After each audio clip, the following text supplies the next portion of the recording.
ఏం చేస్తున్నావు? ఉండు హారిక, ఏం చేస్తున్నావు?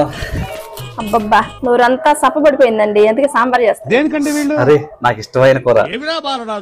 అబ్బా ఏమైందండి?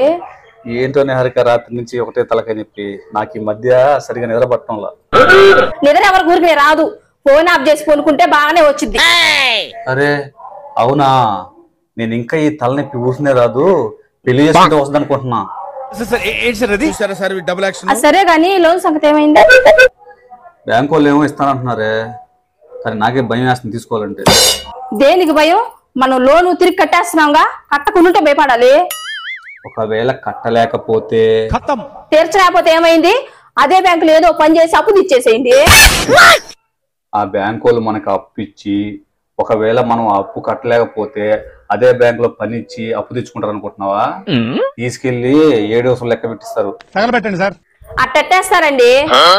అట్టయితే బ్యాంక్ లో నీ పేరు మార్చమంటావా? అలాంటి చిన్న చిన్ని పనులు నా మీద ఏమాకండి. ఇప్పుడు మనం ఒక హోటల్కి వెళ్తాము, అక్కడ ఏదో ఒకటి తింటాము, చేతిలో డబ్బులు ఉండవు. అక్కడ ఏదో పని చేసి ఆ డబ్బులు చల్లబెట్టేసి వస్తాము. ఇక్కడ కూడా అంతే కదా. ఆ మాత్రం దానికి జైల్లో తీసుకుని పెట్టేస్తారా? ఏదో తేడాగా ఉందేంటి? నువ్వు సాంబార్ చేసుకోవడం కరెక్టే చెయ్యి. నువ్వు సాంబార్ చేసుకోవడం కరెక్ట్ చెయ్యి.